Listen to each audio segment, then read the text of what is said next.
Hola, mi nombre es Carolina Coronado, soy psicoterapeuta de familia y de niños y en el día de hoy vamos a seguir hablando un poco sobre los efectos del trauma, comprendiendo el trauma y analizando un poco los efectos que tienen las personas.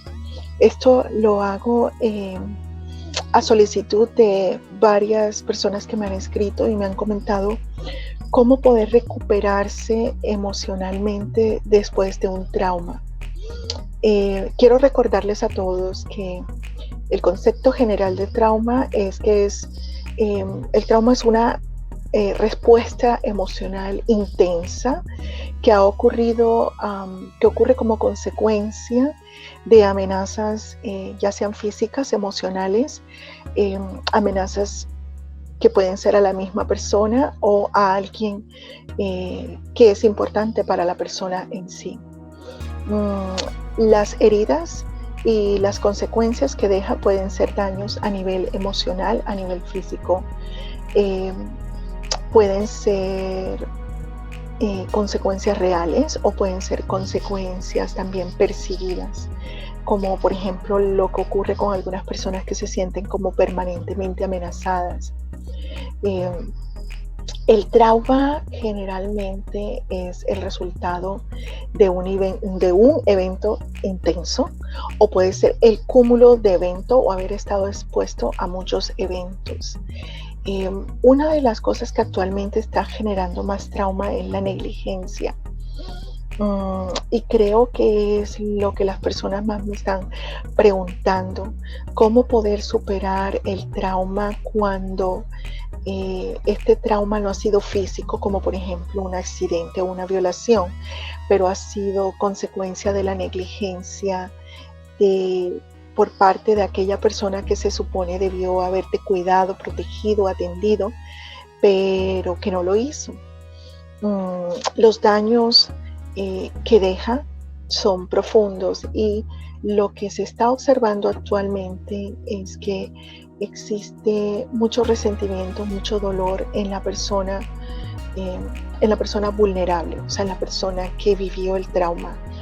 Pero cuando entro a analizar muchos de estos casos veo que muchas veces la negligencia ha sido por parte de uno de los progenitores, madre generalmente. Y cuando se entra a analizar cuando entro yo a analizar como terapeuta de familia, qué es lo que ocurre al interior de estos hogares, lo que encuentro es que generalmente la madre también ha sido víctima de algún tipo de trauma, también ha sido víctima de abuso y también ha sido víctima de negligencia por parte de su familia original. O sea, es un problema que viene ocasionado de manera generacional y que ha venido transmitiéndose de generación en generación. Y el hilo siempre se rompe por la parte más delgada. Quiere decir que la última persona que ha sido violentada, dañada, es la persona que decide hablar sobre el tema. Pero esto no significa que el progenitor también no haya sido víctima de violencia. Debido a esto, las reglas de cómo abordar un tipo de trauma y de cómo abordar esta situación de conflicto familiar cambia notablemente, porque entonces ya no estamos hablando de una sola persona que ha sido víctima de trauma o ya consecuencia del abuso o la negligencia, sino de que también la madre de esta persona ha sido víctima también de violencia. La situación cambia notablemente porque cuando ocurre un trauma en un niño especialmente o en una persona joven, todo el mundo responsabiliza a la madre porque fue la persona pues supuestamente responsable de la seguridad de ese niño.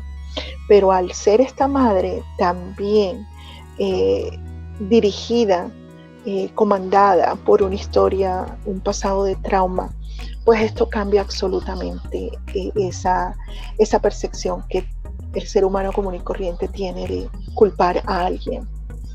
En este caso se habla, cuando estamos hablando de traumas generacionales o de conflictos generacionales, Lo que yo recomiendo es una terapia de familia intensa, de tal manera que se pueda ver cómo los patrones de violencia, los patrones que generaron el trauma, realmente pasan de una generación a otra.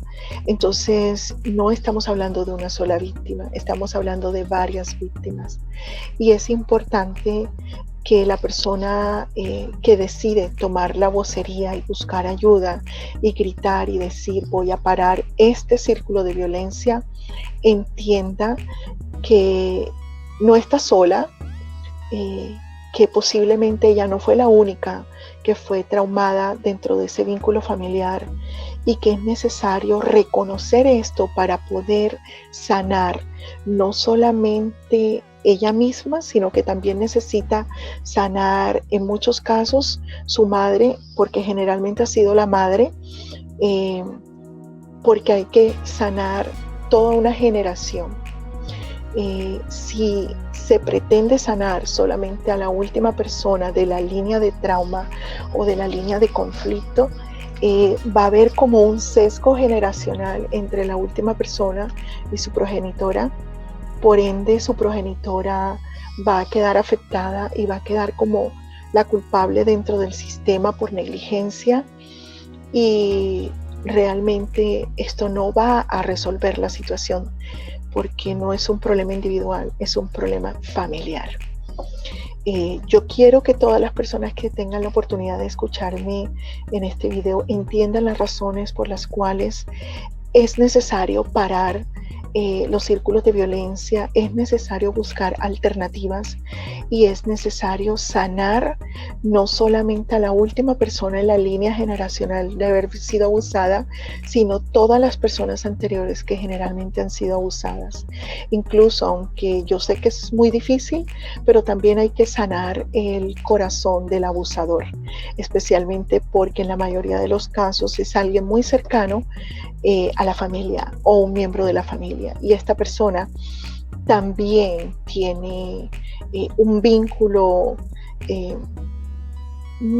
apego muy fuerte con la familia que lo hace ser abusador. Cuando uno indaga en los casos de estos niños generalmente, o de estas personas ya adultas, generalmente también fueron personas muy violentadas en su sistema familiar. Entonces, si realmente estamos hablando de una sanación real, no podemos pensar solamente en un miembro de la familia. Tenemos que pensar desde un concepto más amplio, desde un concepto de sistemas familiares generacionales. Bueno, muchas gracias a todos por su apoyo. Que tengan un maravilloso día.